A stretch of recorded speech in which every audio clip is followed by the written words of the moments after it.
like to call the work session for May 18th to order. We're going to change the order of items around a little bit. We're going to start out with the Monroe Greenway and our Assistant City Manager, Sally Brooks.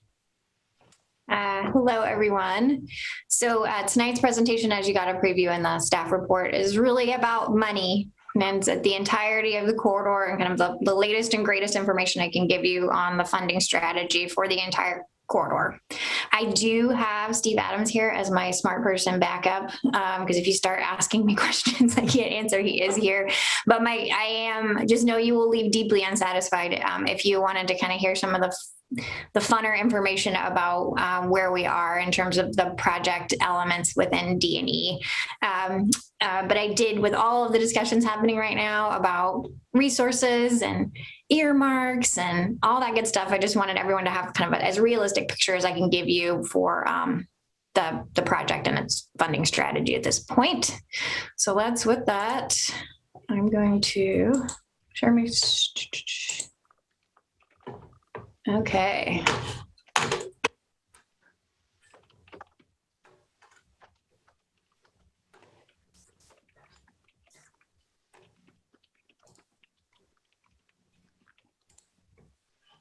Okay, can you guys see, are that okay? All right. Yes. All right. So, and then this is pretty short, so we'll have lots of time to talk and can schedule follow-up discussion, which I think we're probably going to want to do. So there's been 3 recent things that have happened that I just want to highlight. So one of the primary sources that we had identified and we're excited about to build the Greenway is something called safety leverage money. And that's money that ODOT controls, and it has to be used in conjunction with an ODOT Fix-It project. So we got to access these resources because of the signal work on Oregon 224. So I had hoped, and I had lobbied aggressively for many, many months, that I would be able to stretch those dollars throughout the corridor, right? That they would be, as long as they touched 224, it would be okay. I got the official verdict back finally after many months of trying to get a different answer, that it really is basically within a block on either side of 224 where I can use those resources. So I'm going to show you where that is when we talk on the funding table, but that was a change. It was not what I was hoping for. And so it sent me kind of scrambling a little bit to look for some additional resources. The next item that was different is that we had, the cycle track was being constructed as a part of the Monroe Apartments project. That project's on pause right now. So I don't have that being constructed through, so I have a hole to fill in that segment at this time. I don't know where it's going to go. It's just a hole. And then last but not least, we're getting, I hate calling it cost increases, but we just have better information. We've been working through segments D and E for, many, many months now. We've had a consultant on board to help us prepare the documentation we need for ODOT, and we have better information. And unfortunately, a lot of times better information leads to higher cost estimates. So we've been digging into those, but we have gotten down to kind of looking at, okay, what's the core elements that we need to proceed with, and what are those costs, and what's our gap, and how do we want to deal with that? So those are sort of the 3 reasons I'm here today. The maps are in your packet, and I'm not going to be able to keep them up the whole time, but I do want to walk through the fact that where these segments are so you can see them. So the first segment is segment A, and that's basically, west of 224. Mayor, I can already hear you being mad at me that it doesn't go all the way to the trolley trail. I'm sorry. When I find money for that segment, we'll keep pushing, but that's segment A. We actually have that box right in the middle. It's sort of a non-segment. That is the 224 intersection. So that is an ODOT project, and that is to construct the bike signal and the pedestrian improvements in the island there, and also we're stopping through movement, right? You can only go right in, right out to try to help make that crossing safer. So that's the box. And then you get into B, which, it's pretty short. And then C is is what I'm really mainly referring to as the railroad crossing segment. There's a little bit more to it than that, but when I say C, I mean railroad crossing. And then we get into D. D and E are the bulk of the project. And that is what's funded with the Regional Flexible Fund grant. And so you can see in D, we kick off right away with that, with the cycle track segment. We don't quite yet know exactly where we're going to go when you get into E. That's why you see that dashed alternative there for Garrett versus Ada. We still have a lot of design decisions to make. So I do want to make sure the community knows that we are still in this. We're still early in this project. We're making sure we know what the core elements are so that we can have our funding and our agreements tied up, but we have a lot more work and outreach to go. So just know there'll be plenty of time to talk to us. So this is really the meat of the presentation for today. If you need me to go back to the map at any time, I can. But this is how I'm seeing us shaking out right now. So for segment A, which is that segment west of 224, I can use a block. I can use safety leverage for a block, and we're going to use it. The way that money works, and this is the silver lining of my cloud.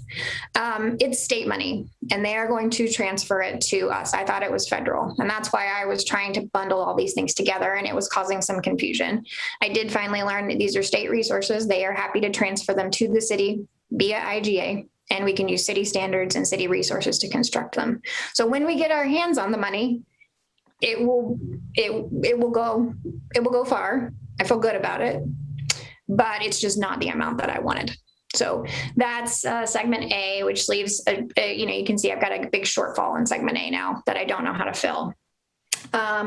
Segment B, which is that just east of 224 segment, I think I'm going to argue that we get safety leverage for all that. That to me, that looks like a block. So I'm going to argue that that's a segment that should be covered in safety leverage, and whatever a block looks like, that's a segment that should be funded. So hopefully we have no gap there in segment B. Kelly? Yes. Doesn't the railroad also fall under ODOT's purview?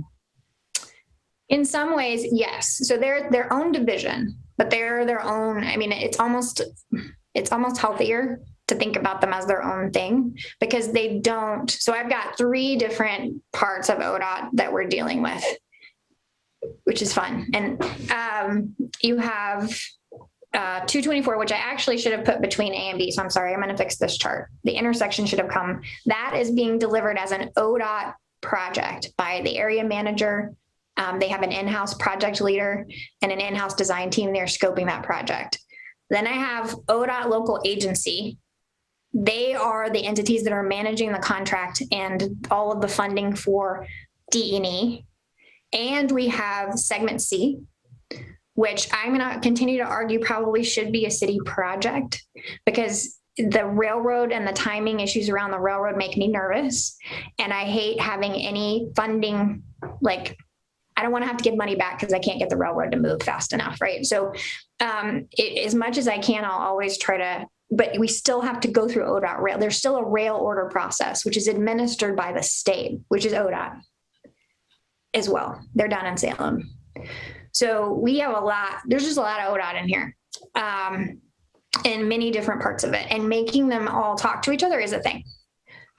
So what I was getting at was the whole fix-it thing, given that it's also ODOT controlled, but if it doesn't stretch through the railroad, then it doesn't. Not right. No, it doesn't right now. And I think that's part of where I'm kind of admitting defeat. It took me a while. Because we still need money. But I think I've decided I'd rather fight for other money, try to get other money from other sources than try to keep stretching this money and then potentially jeopardize the project. But anyway, that's where we are with that. C, I've already talked that to death. That's the railroad. I'm right at this moment not allocating any money to that. And I'll tell you why kind of at the end in the funding strategy. D and E, I put a little blue star there. because that's the one we actually have a funding agreement for. So I would consider D&E and the 224 project fully, like, they're going to happen. They're scheduled. There's money in the works. They're moving through the process.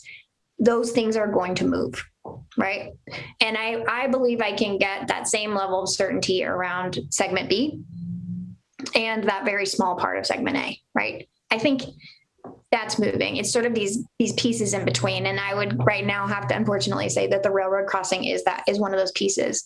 We all know that that's incredibly important. Everyone's going to have to cross over that to get to any of these other parts of the Greenway.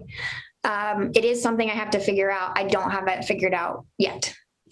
But D&E, that's the RUFA, that's the Regional Flexible Fund Allocation Grant. I'm showing all of, the $3.86 million from Metro there, our $1.1 million in CIP dollars are there. And then I have talked to you all about the fact that I do have a pending request in with the Oregon legislature for lottery bonds. So 2.8 million total. I'm splitting that. I've got 400,000. It's in italics because we don't have that money. This is the one money, the lottery bonds are the money on this chart that I don't have it, but we've asked for it. So hopefully we can get it, but it's definitely in progress, not completed. If with those three sources, we can do the base, what we've identified for D&E, we can get there and keep moving ahead, which is kind of the certainty that I want to make sure we have at all times, is to meet those obligations to keep the grant moving.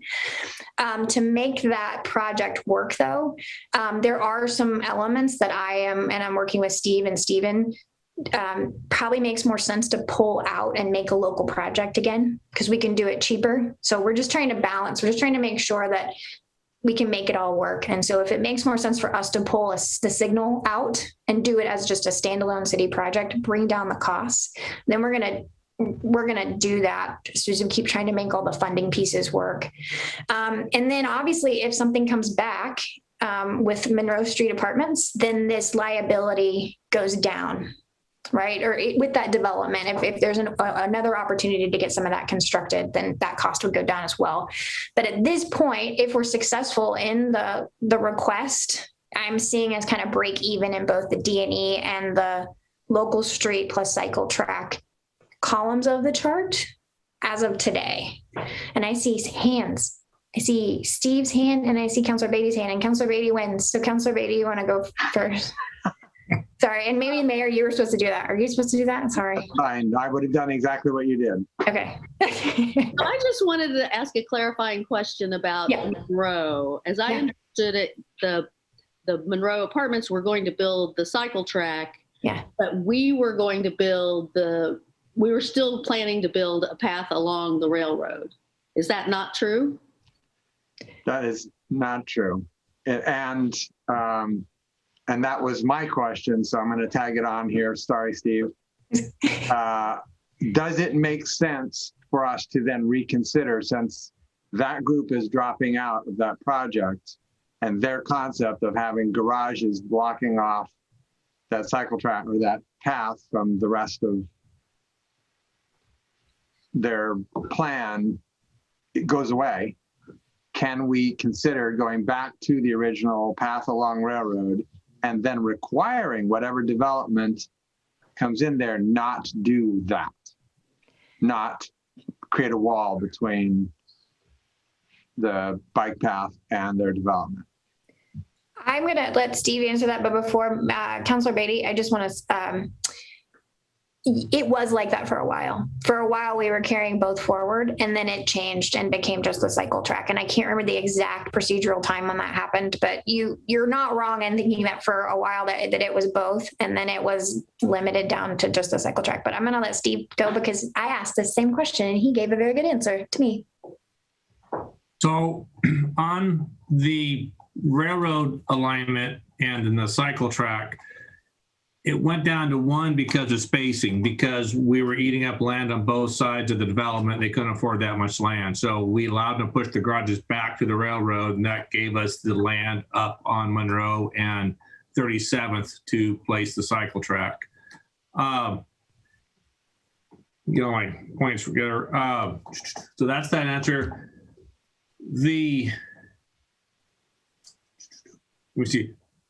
Remind me what your question was, Mayor? Can we consider going back to the original plan? Because Okay. A, it's shorter, B, you're not climbing the hill. Either way you ride that path. C, it's more direct, accessible, etc. Okay. Kelly asked me a question, what's the cost of the cycle track? I said, alas, it's not that simple, because they were doing so much with their work on moving the curb north on Monroe and moving the curb east on 37th that it gave us room to put the cycle track behind it. With the curbs in place, we had no room for a cycle track. So if you want to leave the curb or the streets kind of where they are, we're going to have to acquire some 10 plus feet of easement or right of way to place it on Monroe or on 37th. If we go along the railroad alignment, we have to acquire the entire 15-foot wide piece of land to put it on. The agreement was always they would just give us the land and build the, we would negotiate how we build it. Now we have no land to put it on. So if you acquire land, I don't know what the current value of this land is. I can tell you on recent projects where we've been working with about $20 a square foot for right of way. And so it would add tremendous amount of cost to the project. But I think you are correct that if we did choose to put the trail back along the railroad, that we could require the next developer to not create that alley-like design with, trapped between a fence and the back of the garages.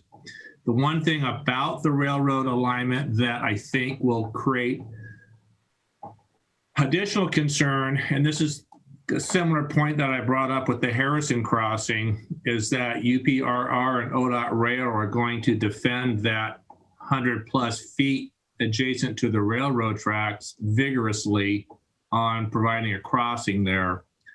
Going up to Oak and going up to Railroad Monroe and going up to Washington got us just past that 100 feet that they defend. And we would be able to put a crossing on those streets there without a lot of railroad interference. Well, that was actually the original plan, was that the path would go along the railroad tracks to a certain point, and then it would cut a diagonal directly to Washington Street. Okay. That's always been, or had for a very long time, been the plan. So we would still avoid the railroad fiasco on that end. Yeah, and over on Oak, though, we still have to find a crossing point on Oak. And if it's at where the tracks are, railroads are very reluctant to do any changes within that 100 feet, which means that on the south side of the tracks, we're at Campbell, and Campbell's still within that 100-foot zone. So I don't know what their response would be to put a crossing in at Oak so close to the tracks. If they would fight it vigorously or if they would work with us. But we have to cross the railroad at Oak somehow. Well, yeah, crossing north-south is fine. It's crossing east-west. How do we get from the east side of Oak or the southeast side of Oak to Campbell Street on the north side? Both areas right next to the tracks are within that 100-feet zone that they do not want to see any changes. So I'll just say, I think I'll just add that I really liked it going by the railroad. It took a long time for me to hear what people were saying too. And I'll also just say, I think that the cycle track over time, like it kind of has a legitimate constituents. If people like it better, regardless of the tunnel, they kind of came around to really, really advocating and liking that. And for the reasons that Steve mentioned about the connection, they started to win me over. I know that I asked the same question. Should we open our eyes again and think about this differently now that we have this opportunity before us? And I have asked that, but I do think some of the same credible reasons we heard the first time are still there. So that's kind of where we are. Right, but they're thinking of it again in a silo. That piece of infrastructure, if somebody is riding down Industrial Way, for example, and going downtown, Right now, the most elegant way to do that is literally to ride through the back parking lot of the Albertson Center there, which is kind of weird. Yeah. Or go over 1,000 speed bumps through the front parking lot. So I always choose the back parking lot. Another 15 feet further, you cross the railroad track and take the trail, and that would be worth doing. But it's certainly not going to be worth going all the way up 32nd and then down Monroe to make that. You're going to go through the parking lot again. So they're thinking about that route as just that route and not as a piece of the total network. Well, I hear you. I see. We should talk more, but I think maybe I could come back in June and we could talk a little bit more about some of this because I might have some time. But for tonight, I would tell you my main objective is I have holes in the funding. I definitely this 2.8 in lottery is pretty key, and I don't know if we're gonna get it. So when we come back at the end of the night and talk strategy, kind of government relations strategy, I'd like to just put a pin in this part and see if there's some things we could do to even just ground truth how real that is, and if it's not real, as we're seeing these different federal opportunities go by, how we grab it at the right time. I feel I'm hopeful. Just because of the nature of the time that we're in and the infrastructure package that, it's coming from the feds and all those things. But I wanted you to know that there's a gap. And to your point, Mayor, the exact question you asked about what if you moved it over there is why I want to tell you all, these are still very high level assumption. They're, numbers that are based on assumptions that could change.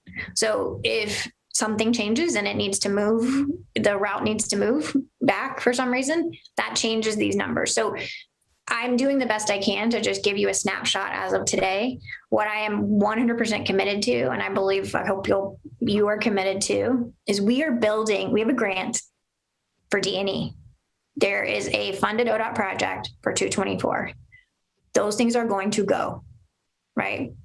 And going to do what we need to do to make sure that they connect, as best as they can so that people can use those amenities.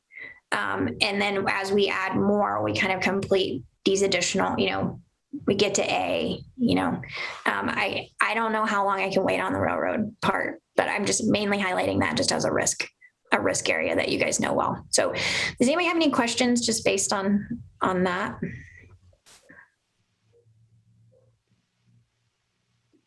Lisa, you're muted if you're talking. I don't have a question so much as I just think,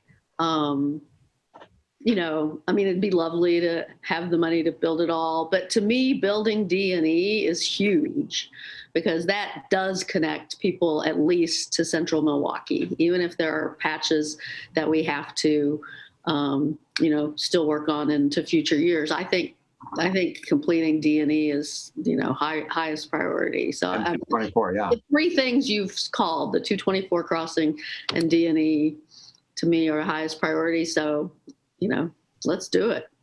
Yeah, absolutely. Anybody else? Any questions, thoughts? Well, this is the all Kelly night, so you'll have more chances. You can bring this back up anytime. All right, so thank you, Kelly. Okay. Our next item is the judge. Let me pull up my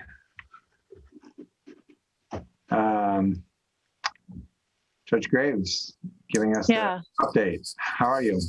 I'm good. Thanks for the switch around. I'm reporting from the car as I'm driving kids around, such as life, right? Yep. So I have a few things on my status report. The attendance court folks, so the school district actually reached out with an email thanking us for continued support of that program and indicating that they do want to start holding attendance court again next school year, once they've got kind of the attendance requirements back in order and they know exactly what they're expecting of students and families. So they do have a new person who's in charge. The older person left to a different school district. So someone new is in charge, but they do intend to get that program back up and running, which is good. I had heard that a lot of school districts were really pulling out of attendance court as a whole. And I think that the work that North Clackamas did to really make it a holistic system where they're taking the family into consideration and a lot more supports along the way is a good sign. And the fact that they want to have kind of one more person involved in that mix is good. I think it's support that families will hopefully benefit from. So that was attendance court. There's a new House bill, 2137, that's very similar to the one last year that prevented officers from writing citations for violations that relate to the DMV. So 2137. So that first bill, the Senate bill expired December 31st. So we've had this window where citations could be issued. And I mean, the DMV is open by appointment, but the governor just signed a new version that goes through the end of this year and prohibits citations for operating without driving privileges, parking in a disabled space without a permit, or failing to register a vehicle, as long as the license, permit, or registration has expired within the last 6 months, so fewer than 6 months. But officers are prohibited from writing those tickets through the end of the year. And that will affect our parking enforcement, because we had started issuing citations again based on failure to register a vehicle. And so that will be eliminated unless the registration's been expired more than 6 months.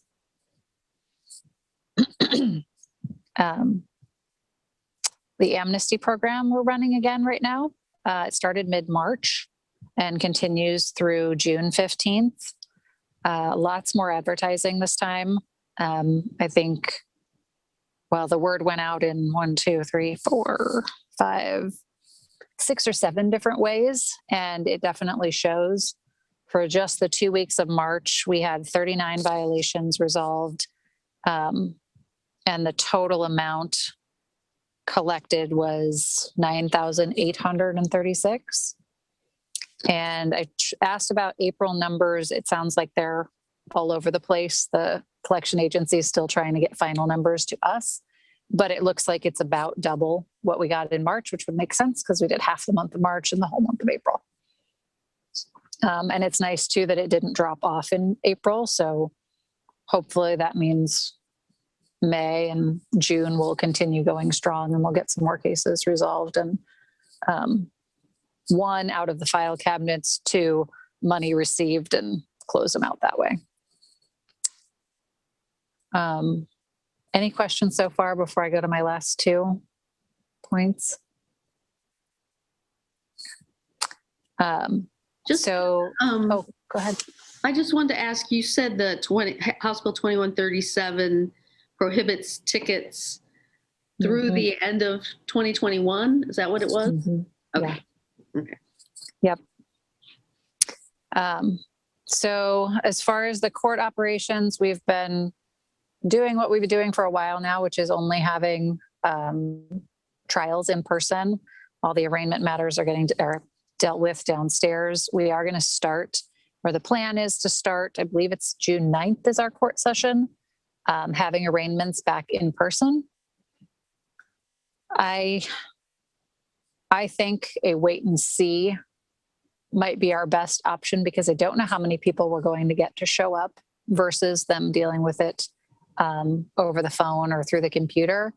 And it does require more security staffing, because we can't just send everyone upstairs. We have to have folks in the bay downstairs and folks upstairs. So it requires a little bit more security in order to have the arraignments in person. And so I think we'll have to see whether it looks like it makes sense over a few weeks to actually bring people back in person. We might want to keep pushing towards dealing with just simply arraignments and paying tickets over the phone or online, options such as that. And then lastly, we are one step closer to being paperless. The mail is now getting scanned in, so take care of that on the computer. We don't have to file it away in a filing cabinet somewhere or hold on to it. And then same thing with citations. All of the letters and anything attached to the citations is now getting scanned into the computers as well. And I think that that's been going smoothly. Mary might disagree since she has to remind me how to do things every time. But for the most part, I think it's gone smoothly to have everything on the computer. And certainly we should be coming out of our pandemic status, but it would make things a lot easier if we'd found ourselves, not being able to go in again. We can deal with everything on the computer. So those were the 5 things I had to update on. Is there anything that I missed or any questions? Anybody? I guess I'd just like to understand the difference between the in-person arraignments and how they've been handled. So in the past, as always, your citation on the back says you can pay your ticket.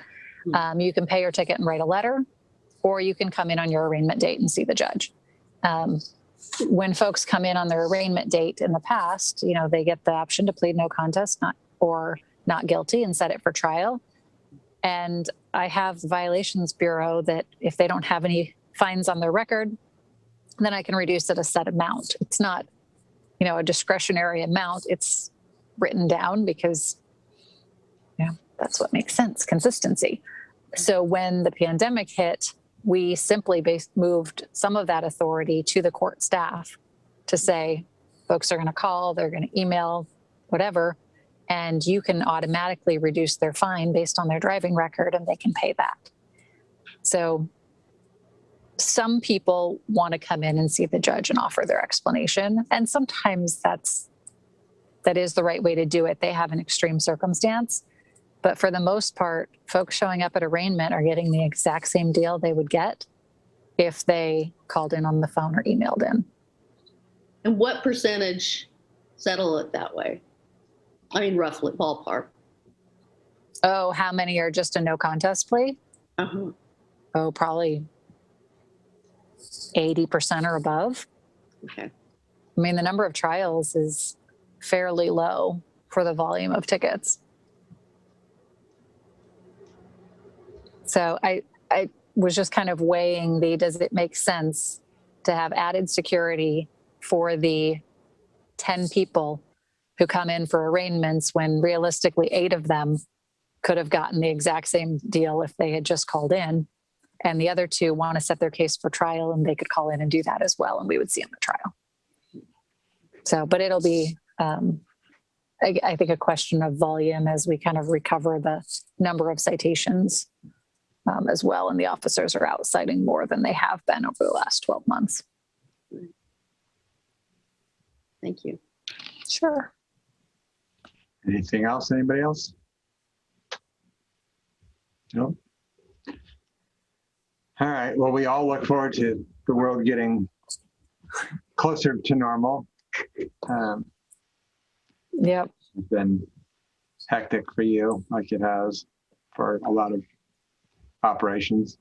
Right. Well, we've done pretty well. A lot of things we're able to switch over to online, probably easier than, if we were handling criminal cases or other types of things. It's worked fairly smoothly, but yes, it'll be nice to be back in and have it back to where it was as much as it needs to be.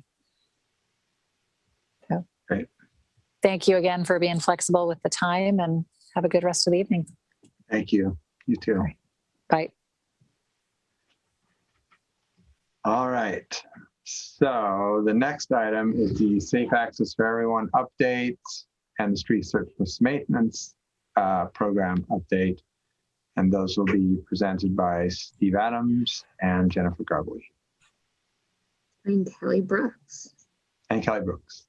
How can it's the all Kelly night. Anyway. Do you want me to? Steve's going to be the first presenter, but I'll just do a little intro. So the three of us are going to tackle different components. Steve's he has lots of information about what projects are scheduled when. Those are all in your staff report. So may not be spending as much time on that just because we are a little short on time. I'm going to kind of come in and talk about, I was here when we decided to bond and where are we now and kind of what progress are we making.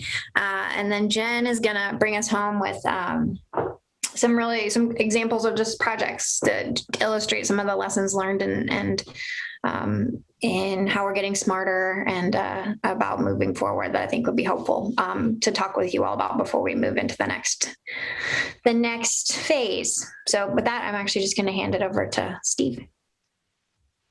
Well, good evening. Hopefully everyone's having a good month so far. It's beautiful weather out there. So the SAFE program, the goal again was to accomplish priority 1, priority 2 corridor improvements within a 20-year planning horizon. I think we're picking up steam and getting some things done. Go to the next screen, Jen. We'll show you kind of where we're at on projects. So the items in black are things that have been completed in the last couple of years. Items in green are what we're working on this year, and blue are in the future years. So we're starting to hit our stride, I think, and getting some things done and moving forward on SAFE. And anytime you have questions, let me know, because we have a short time frame. There's 3 of us talking, so I'm just going to talk unless I hear somebody. And SSMP, as we know, it's major streets at a 75 PCI or above.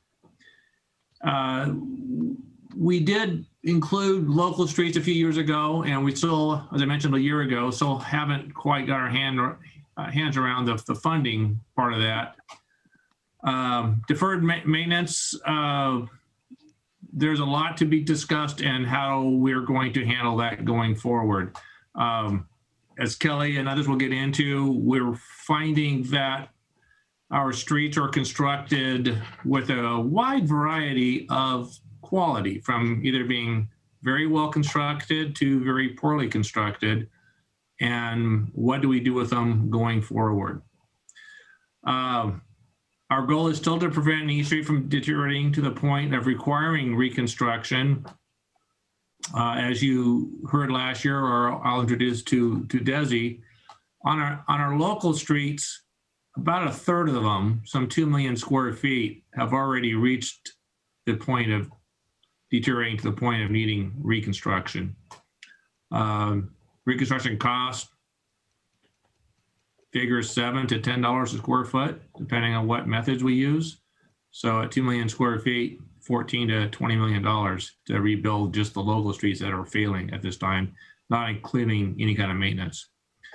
We do maintenance on our streets by both crack sealing and by slurry sealing. We have projects scheduled for this summer, and we hope to have that a more organized system for that going forward. We have a new engineering tech on board who loves streets, Street Saver program. So I'm working with Chris Ben on creating a street maintenance program. And then our goal with the SSMP is to complete the 10-year project streets. And we're making progress on our major streets, arterials and collectors. Jen, next slide.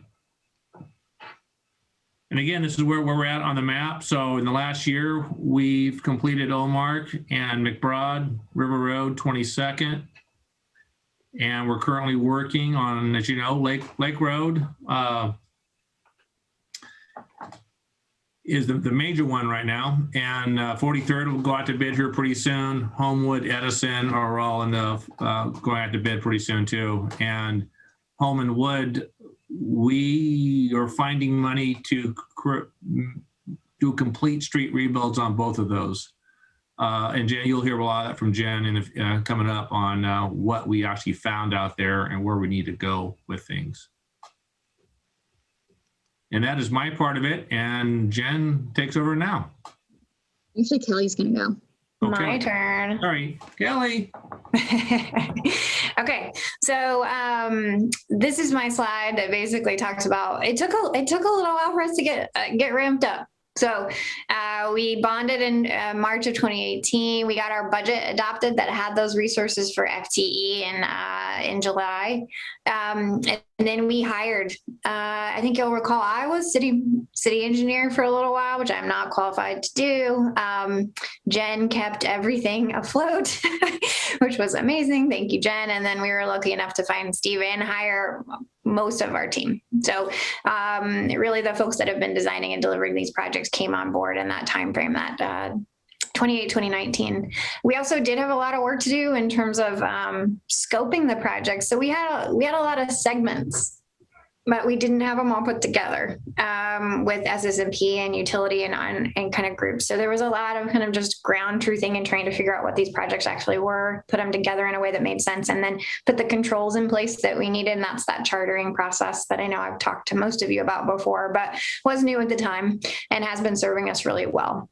The only other thing I just want to add is you may recall Jen had a few projects going on in 2019. In 2018 too, we had the Bridgeton, Soto, and the stairs. So just there was that too, just to kind of work through some ongoing big projects. With all that said, we did get going, but I would say that 2019, 2020 was really when we could focus with a team that was trained.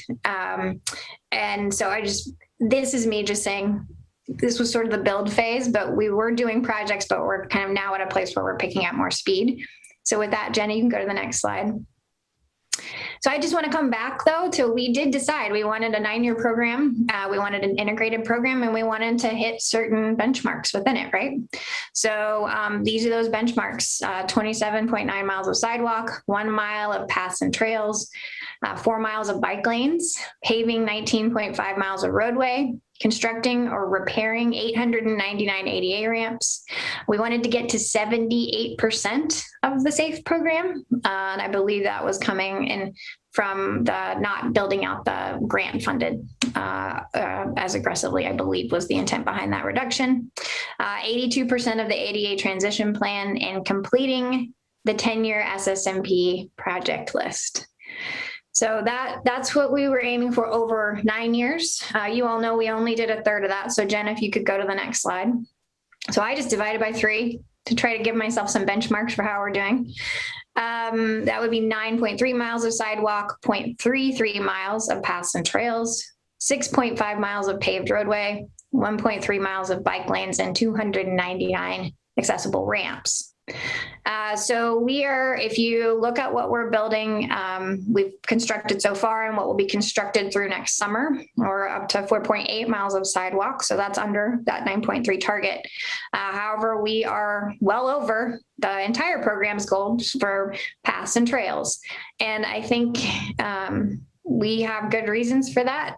Linwood was supposed to be sidewalk and bike lanes, and it's a multi-use path. So we've with this team, and as we've looked at projects, which we'll talk more and more about, we are trying to build the safest, most usable improvement. And in some cases, particularly on faster roadways or bigger roadways, if you can make it separated, you do. So this is where you're starting to kind of see, as we move into the next phase, what do we want? What's working? What isn't working? I like that we have these separated paths where we were going to have sidewalks, but we should talk about that. We're not quite hitting our target on the miles paved, which we'll talk about. We're a little over on bike lanes, and we're working our way through the ramps.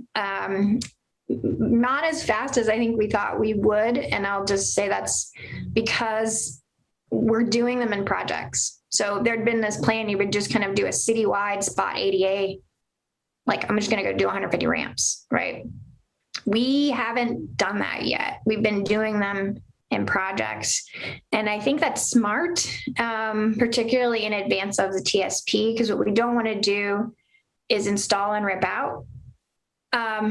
So I think this is okay. It's just we're going to need to pick up more speed to kind of continue to hit those targets in the next phases in terms of one-off ADA improvements versus the ones that are in kind of integrated projects. And then we've got 5 SSMP priority streets, which are being addressed between these years, which is good. We're making progress. I think I have questions now. The reason why I'm not giving you the whole list is because one of those SSMP priority streets is Monroe, right? And right now, paving Monroe isn't actually a priority within the context of that project because it's a greenway. It's really expensive, and we know we're trying to find resources to do the bike and ped improvements. So we have real questions that I'll talk about this at the end, about what we want SSMP to be and what we need it to address and what we don't need it to address. Because in some ways, we're being graded on a little bit of potentially the wrong score sheet a bit. So we'll come back to that, but I just want to highlight that issue for you. But we are moving through, we're moving through the program, and this is kind of just a snapshot of where we are. And I wanted to take this, to me, today is about kind of taking a step back. I think you've been getting ongoing project updates, and the team's been doing a really good job delivering projects, getting things out the door. They're awesome. But today's the day where we kind of step back and say, okay, we have all been marching. Are we marching in the right direction? Do we need to look at some of the ways we're measuring these things a little bit differently before we go out for the next round? And so yeah, just starting that conversation with y'all today, but we certainly don't have to finish it today.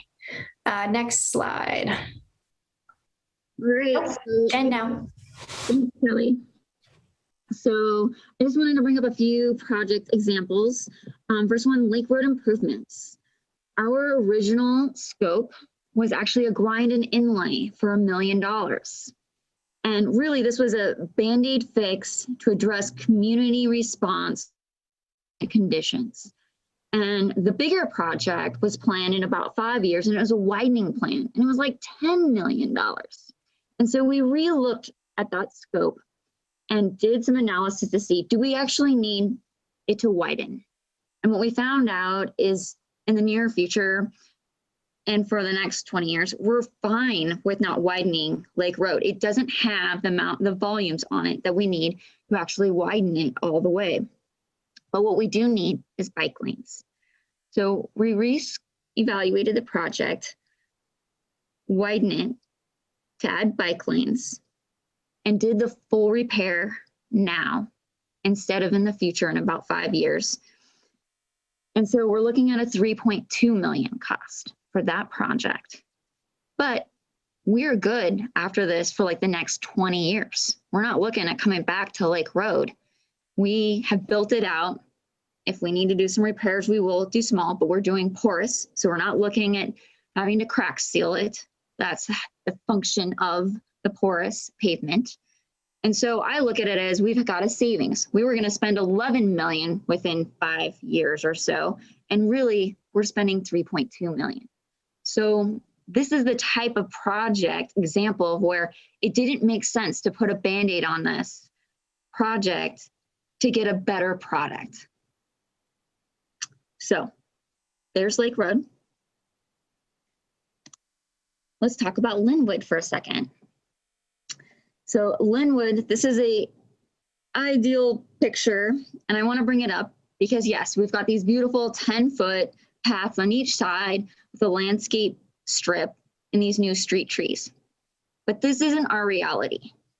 And what I mean by that is we've got mature trees that are along this path all the way in Linwood. And so our path is going to be meandering in its location up to a curbed height in some areas. And that is to save those big, large, mature trees, which I think is an asset. But I do want to make that clear is that does cost money. It does cost money to move that path, and it makes it harder to build, but we're doing it, and it is happening. The next thing, this looks like it's got a brand new street on it, but Linwood actually has no SSMP funds on it. What we're doing is we're proposing to do is a slurry seal, and that's a very, very thin coat that coats the whole surface. However, that thin coat works in some areas and it works in some applications. But in this application on Linwood, we've got some grading issues from bringing in new curbs in order to build this new street that we're narrowing. We've got new utilities. So we've got a lot of stormwater work happening. So we have large trenches. So now I've got trench patches. And really, contractors come back, and I totally understand what they're saying, is we really should be doing a 2-inch grind and inlay on this and then calling it done. So we're reevaluating the cost difference in order to do that. That is the better fix. It is a fix that would last longer. Our slurry seal on this road would probably last 1, maybe 2 years. It's really it's a Band-Aid. It's a Band-Aid. So, but I didn't have any funds for SSMP on this project. And so this is what we're kind of up against on certain projects, is we just don't have the funding associated with it to do the right thing.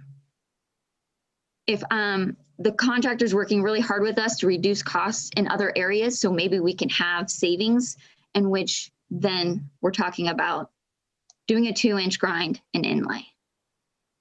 But just another example that we fit on many of our other projects that happen. Okay, now let's talk Homewood Edison for a second. So for Home and Edison, we really only have enough funds to do sidewalk on one side of the street. And we're finding that on many of our projects. So that's one thing, to stretch those safe dollars, we're really only able to do one side of the street. On some streets, that makes completely sense, like River and 22nd. It actually, I think, fits really well that there's sidewalk on one side of the road. On certain roads, though, it would actually probably be a benefit to put it on both. I mean, another example is 43rd. We're planning for sidewalks in a pathway. If I don't have enough money when we got to bid, I might have to choose what we do. So during design, we discovered that we only had 1/2 inch of AC on certain areas of Wood and Home. Our standard is 4 inches. When we repair a road or rebuild a road, it's 4 inches of AC. So 1/2 inch is not a lot at all. It's not enough to grind and inlay. In addition to that 1/2 inch, we also had no base under there. So you were hitting dirt. So there's no structure, there's no nothing holding this street or anything. And so we had to find additional funds. Like I couldn't do it. I couldn't put just a Band-Aid on this street. It did not whatsoever make any sense. When we do those Band-Aids, it only lasts usually 5-10 years. We need roads lasting 20 years. We don't need to be coming back to them every 5 to 10 years. So one other thing, Wood, because we were doing only a paving job on it, we triggered actually a couple ramps that have to be repaired. There's no sidewalks on Wood, but when we pave, we trigger that we need to update any of our accessible ramps. Then when we go down to dirt and we have to rebuild the street completely, that triggers our stormwater. So that's where we have to add additional funds in order to bring on stormwater requirements. But we're going to build it. It's going to happen. We're getting there. Okay, so what did we learn? Phase 1. The integrated program works. It is great. It actually, I mean, it is hard to construct projects on the community. The community gets a huge impact, but what they gain is by we're there once, and that is key. We get in there, we get all the work done, and then we leave. And so they appreciate being able to enjoy those upgrades and move on. It also allows us to meet our ADA and stormwater requirements efficiently. So we're building things at the same time, and so we can do all the requirements and hit all our goals, and not just put a random ramp that has no connection to it. So our drawbacks are paving costs are more than what we have predicted, but people want it. People want their roads fixed. That is part of the things. They want the sidewalks and they want the roads. Band-Aid repairs gets us only 5 to 10 years. Full repair when needed will get us 20 plus years. We're finding we only have funds for sidewalk on one side of the road on more projects than expected. Expectations, we're continuing to save mature trees, knowing there's a higher cost to construct around those trees. The community and staff want to walk away from a project feeling positive of what we've built. Our project pace, we're pushing hard. The team is working very hard and they see the value and benefit of being able to do design in-house and help during construction to move through problems quickly. We've been building this team for the last couple of years and they need our support. And last but not least, on-calls have been more essential than contracted design.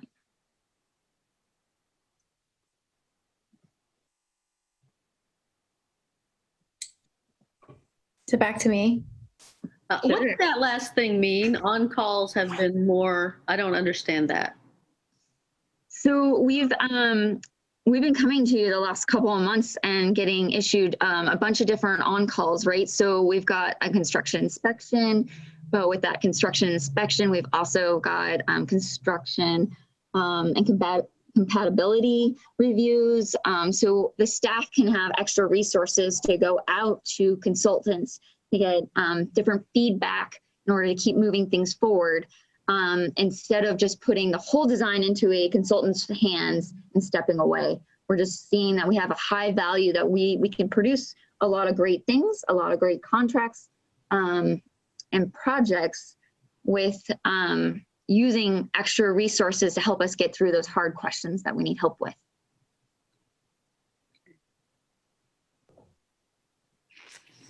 All right. Okay, so we wanted to leave you with some kind of a recommendation today, not just like, hey, look at all the stuff we learned. And we want to hear from you too. There's like plenty of time for discussion here in a minute, but we do feel good about the course we're on. I think that's overwhelmingly what I've heard, I think, but what I definitely heard from the team is they want to do it smarter, right? We want to keep learning and improving and putting the pieces together in a way that makes the most sense. And so that's like just playing off of what Jen just said. You know, when we first went through all this, we did a bunch of math. Like we think we'll send this much out for design and we think we'll keep this much in. And that's why we need these staff and these dollars here. And we've just been learning over time what that really means, what really works here, what works for these kind of projects. And so we're just trying to be really thoughtful about that moving forward, but we do like the integrated program. We just want to make sure that we can do it well and also that we're not burning out our staff, which is real because we've been pushing really hard. To do that, though, we are going to need to seek out additional funding. For the time being, some of that has come, right? So the ARPA funds that you all talked about, there was 1.6 in identified capital that could potentially be used. And it does, and that is going to help like with that Homewood Edison project. Those funds that, you all talked about setting aside for capital and helping with rising costs there can help do that. We do hope that there's additional resource along those same lines in the infrastructure bill. Don't know quite what that's going to be yet, and we want to continue the same strategy of being strategic with our grants. So we have El Puente, which is a collection of different safe routes, projects, and we want to go in and compete for safe routes resources for that again. So I think what you've seen is a little bit of an expansion, whereas the original SAFE program identified these projects move only if you have grants, and those are still there, Monroe being one, Railroad being one, but we are trying to go in and supplement city resources, city SAFE dollars with grants on other projects as well. We're going to keep doing that. And then when we do the TSP, we got to look at all this stuff. You all talked about it a lot of different times, but I'm not sure we have the right maps. I don't know that we have the right system for what it is we really should be paving or not paving. And we have to come back and figure out what SSMP really needs to be. Because right now we're working off of an old an old plan, and it's really not quite where we are. But it's until we can do the system update and our master plan, we kind of just have to keep plugging away. So that is what I'm telling you. We want to keep plugging away. We want to keep trying to add resources where we can, to keep as many projects moving as quickly as we can move them as possible. And we do know that we are going to have to come back. I think, Steve, it's FY23, fiscal year 23 is when we need to do the next debt issuance. We are waiting until we need it, right? I've got Bonnie on high alert. Like, okay, if rates are going to go through the roof, you tell me. But I've learned from Peter Passarelli and many other smart people, Steve and others, we want to take out the debt that we need when we need it. And at this rate of project delivery and the spend rate, it looks like that's early in FY23. So all of this conversation now is just to get ready for that time so that we make sure we have the right projects and the right assumptions in that next debt issuance, and that we know the questions that we want asked and answered as a part of the TST update as well, that matter for all this. So that's that. And then last but not least, I'm tired. I know you guys are tired and we never get to see each other. And I feel like it was dragging everyone down to make them do this presentation and talk about how we're measuring up to some pretty lofty goals. So we do need to remember to celebrate some things every once in a while. And we are going to do that. I hope we have a great opportunity to do a celebration with Glenwood. I'm really looking forward to it. And I'm sure you all are as well. But we have a little video that Jen can play. We just got it. Probably still needs some editing, so don't judge it too much. Don't get attached. The mayor's in it. He does a great job. The numbers that you hear in here are only what's been actually been constructed, and you can walk on it today. So those numbers that I gave you early in the presentation are about what's about to be constructed and what will come online in 22. So don't get hung up on those differences. But yeah, if you guys will humor us, we'd like to show you this little video, end on a high note, and then answer any questions that you have. Including, we've seen a lot of some pretty bad accidents, and I think this is going to be so helpful in slowing traffic down. We walk in both directions. We're not actually seeing the video.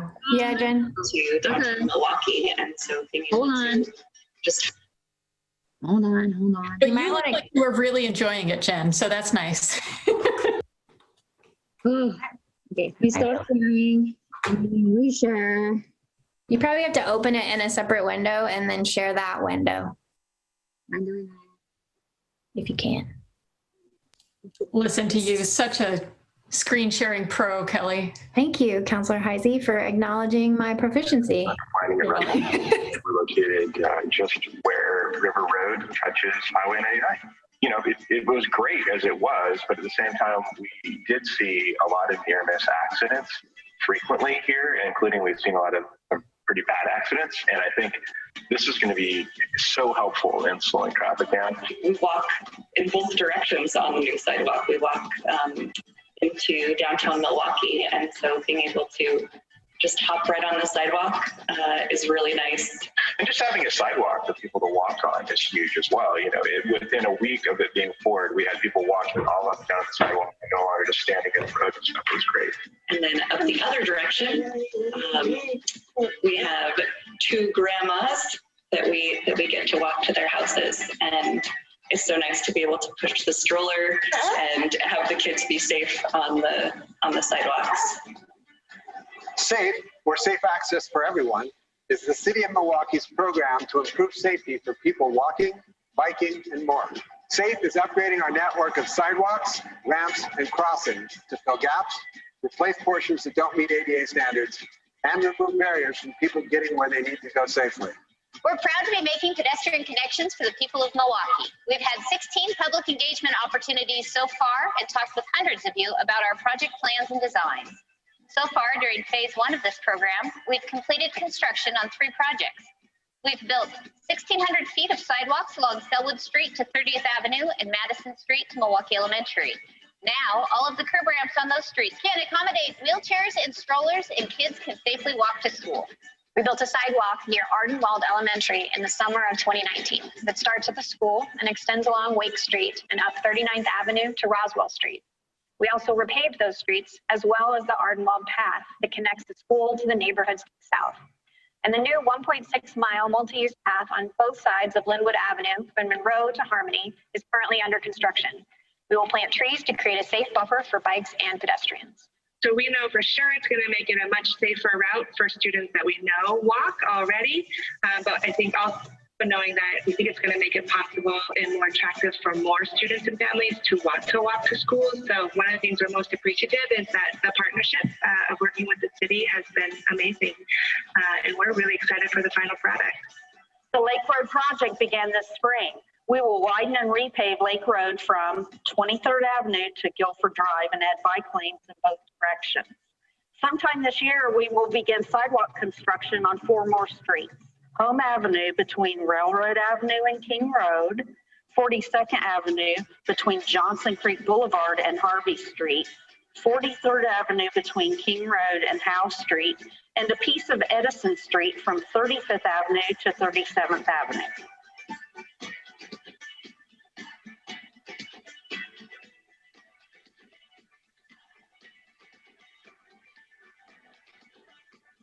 This is all possible thanks to the monthly safe and street commercial fee that our residents pay. We are excited that we have been able to make so much progress towards our city's goals of making Milwaukee more walkable and bikeable, and that we are paving more streets. And there's more to come. We are beginning to plan for the next round of safe projects so we can fill in more sidewalk gaps throughout Milwaukee. To follow our progress and learn more, visit milwaukeesafe.org.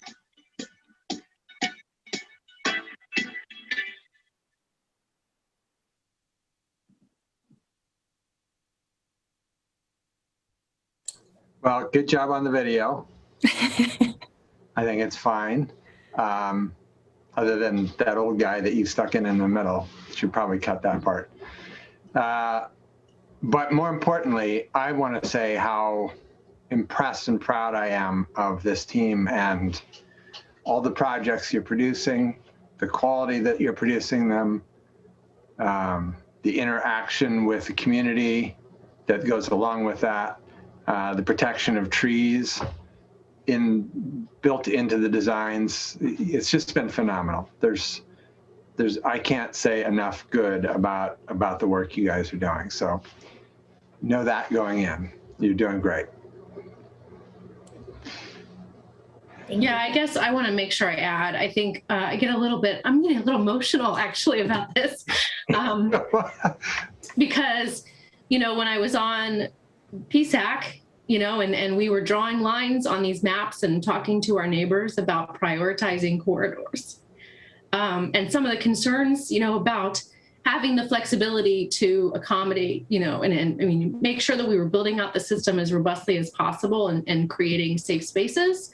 But also, empowering staff to be flexible. And, when I see what's being built, it's exactly what we, in that room at the public safety building, we're envisioning. We wanted to save trees. We expected that there would be some changes along the way and that you would make, choices. And I'm really proud to be on the council now that actually gets to see this thing implemented and built, because it's changed. I think we're saving lives. I truly do. So.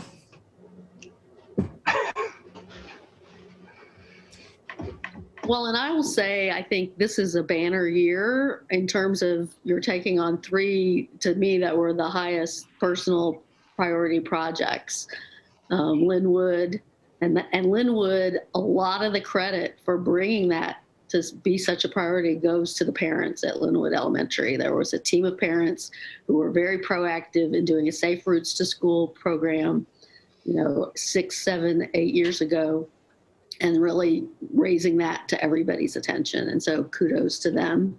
Lake Road, Lower Lake Road has needed work ever since the work that was done up by Rao, nearly a decade ago, I guess. And 43rd, the fact that 43rd, that there was no pedestrian access to the King Road Safeway. To me, those were a lot of these projects are important They're all important, and a lot of them are very important, but those to me were the three that rose to the top. And so I'm particularly excited to see all of those going this year. Yeah. And I do hope we get to have a party on Linwood. Yeah. Well, thank you all for your comments. Yeah, we hope to keep bringing some good projects forward, and many more in line after these three get done. So is that video going to be on Facebook? We need to do something with it. I need to make sure that we have it. We don't need to edit it some more. Yeah, I keep offering to. Tessie and Wendy have done a ton of work. I keep trying to lobby Jen or Steve to kind of take my part and do it instead. Anyway, I think we might need to add a little bit more to it. But yes, we need to put it up and share it. And I need to come up with a little communications plan for when and how to do that. So you all are getting the sneak peek, the pre-final peek. Yeah. Let us know when it goes live. Yeah, will do. So I do have a couple of questions, if that's okay, to go back to the packet. In the overall condition of the network, there was a stat that said approximately 98 miles of sidewalk need to be constructed where there are gaps or no pedestrian facilities available. I assume that's based on street standards, not on the SAFE program. So in other words, you know, our street standard says a neighborhood street will have 22 feet of pavement, curb gutter, planting strip, and sidewalk everywhere. I'm gonna let Steve jump in because I think that was I don't know whether I put that in or he put that in. I think we've been, and this is where I just want to point to, the next TSP is really gonna matter. We need new measuring sticks. So I'm still working off, because Jen and Steve have asked me repeatedly, where did this number come from exactly? And I actually can't tell you in every case where exactly that number comes from. I just still view it as the goal I've been tasked to hit is that mileage, but why it was generated in exactly that way is a little bit of a mystery to us right at this moment, just because of transition in staff and whatnot. But so I can't answer it. I think I know you're kind of heading towards not sure that you need sidewalk in all those locations, which is where I'm kind of hoping for the next phase, we can just better refine our targets. Is it this much pedestrian space, whatever that space may be, and better define that network. But right now I'm still kind of measuring against that same ruler. Does that make sense? That's what I figured. No, okay. The 98 miles struck me. I was on the last TSP, the last big TSP review committee, which was whatever that was, 10 years ago, 12 years ago. And that was the number ballpark that I remember saying that we needed citywide and all the neighborhoods and all these things. And I do have ideas about how we can make our neighborhood streets safer, slower, more pedestrian, child-friendly, tree-friendly, all the things, and have it cost less. So that's kind of where I was going with that question. So thank you. And then the other question I have, Jennifer, you said at some point that on some of the projects, we had planned to do a sidewalk both sides of the street. It's turning out it's probably going to cost too much. We're probably going to have to go to one side of the street. So my question on that differential between what the plans were and what we will probably do, is that literally cost in concrete, or is it because bids are higher, the crews are charging more because there's so much work out there? What's No, I mean, I would say the cost is higher because literally, I think that when a program was put together, it really looked at literally just putting in sidewalk, and there's just more than just putting in sidewalk. I mean, is it a landscape? Is there curb? Is there, in some areas we don't have to put curb in, but when you do add curb, it does add a significant cost to the project. And so and the vision, I think, was hey, sidewalks on both sides for everywhere. And then in some places, it might not make sense and we'll only do one side. And so that'll help the program. But really, to build the sidewalks that we want and that are to, you know, as much to code and going around trees, which makes it not go in a straight line, it just costs more. It'll be interesting to see where 43rd comes in on bids. And so we're planning on going out to bid this month.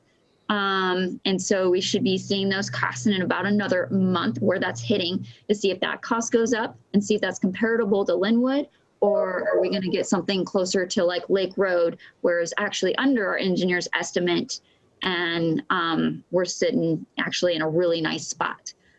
So I should know more in a couple of months and we can reevaluate that a little bit more. Okay. Yeah, something else to mention, that sidewalks on both sides of the street, our right of way often isn't that wide. And when we put sidewalks on both sides of the street, we could potentially eliminate all on-street parking, which the community members, residents will not be supportive of. So putting a sidewalk on one side allows a parking area on the far side of the street. Now, if you're on that side of the sidewalk, means you got to park on the street. If you're going to park on the street, then walk across. But mostly it's company or people visiting you that park on the street. But having a double sidewalk will definitely be difficult in many of our residential areas. Okay, cool. Thank you. Anybody else? Any other questions or comments? Yeah, I had a few questions from the staff report. Unfortunately, I didn't write down pages, which was my mistake. But there's one part where you're talking about the sidewalks and the ramps, and you say like 30% of the ramps are completed or up to date, 30% are non-compliant, and then you say 40% have barriers. And isn't having barriers being non-compliant? So is that really saying 70% are non-compliant? I mean, I didn't understand the distinctions that were really being drawn there. That's a good question. I'm going to look into that further. Jennifer Backus is the one that shepherded that program through. It's the same report we've had for a number of years. And I'll need to chat with her, unless Kelly knows the answer. I'll need to chat with Jennifer as to what the distinction is between that. I can give you a shot what I think it is, and then I can go back and confirm it with Jennifer Backus. And they are the same. We kind of just repeating. We'll do an update. TSP, we'll have to inventory everything again and see where we're sitting with ADA. But I believe the answer to that is there are some places where we can just update the ramp. There are other places where we need to update the ramp and move a pole.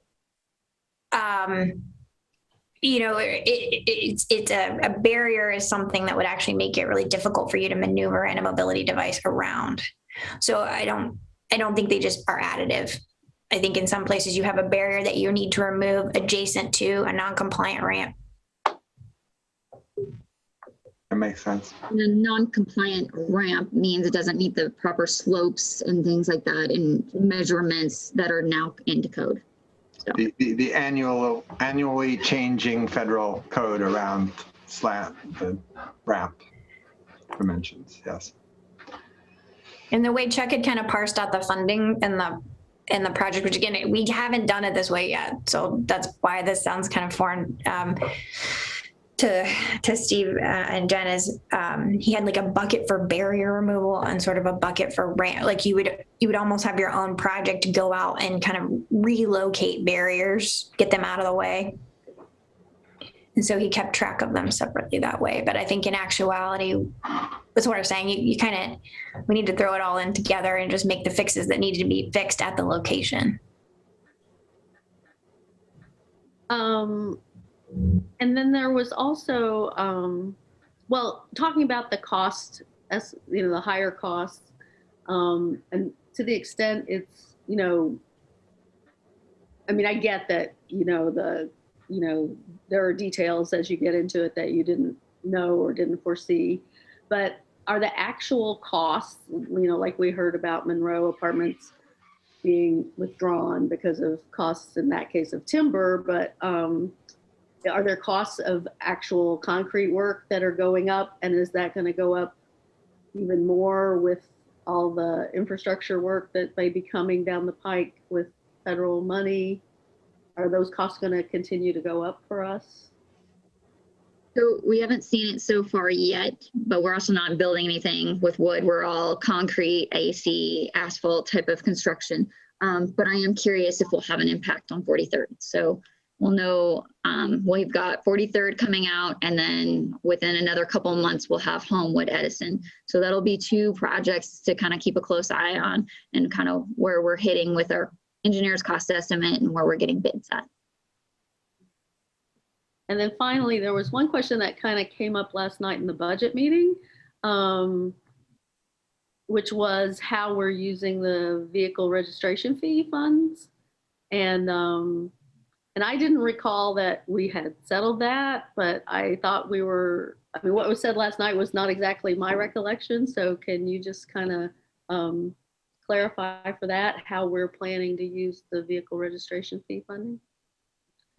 Well, presently, the vehicle registration fee, Peter has it set up that it goes into the general transportation fund. So along with the city gas tax, state gas tax, the vehicle registration fee, it goes into that, which funds part of his maintenance and staff. And then there's a chunk of it.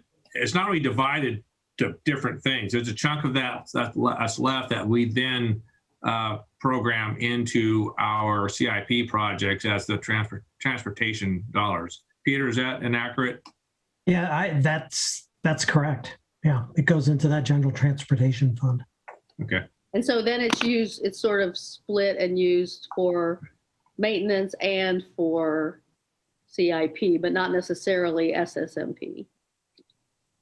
Yes. Okay. So the reason there's a little bit of confusion is when the county wanted an answer of exactly how we're going to use that money so that they could, paint flowery pictures for the voters when they rolled it out. And we told them exactly what we're doing. They said, no, that's not a good answer. So we made up an answer, I think, of, well, it's going to fund this part of this project and this part of this project. So there's probably confusion out there, but we are doing with it the sensible thing to do with it, which is to roll it into our transportation system generally. But I'm happy to work with them too if we need to go back to the county, and because I recall, and I think I don't ever recall giving, maybe it came, I don't recall giving them like a project list, but I remember when they were being boosters for it, we were like, how would this help you? And I was like, well, we're short paving money. Like it would help us pave more roads. So I gave them language about that, but I don't remember ever saying it went on this segment of like right here. But if there's something going on where the county actually needs some more specific information from us, we can work with them. I want them to have what they need to support the program. Well, it's more going to be a political conversation right now because the new chair is of a mind that the whole thing should be canned, which is insane. But so the allies for not doing that are wanting to be able to message. Well, we can work with them. I mean, honestly, it's not, we just put it into the streams and then we put it on projects. Yeah, and I think more broadly, just when, when we're talking about CIP or maintenance, and we can highlight that this is a program that is supported by those dollars, I think that would be valuable to the county and to the voters to just understand and be really transparent about where those vehicle registration fees are going. So, and that's part of why we've been bringing it up so much yesterday in budget and today. Well, sounds like a good follow-up for us to kind of dig in. So I'll talk with my friends Peter and Steve, keepers of the spreadsheets, the giant spreadsheets, and we can figure out how to help give them what they need. Cool. Perfect. All right. Anything else? Anybody else? No. All righty. Then we will be back for the regular session in 36 minutes. So we'll see some of you then and some of you someday. Thanks.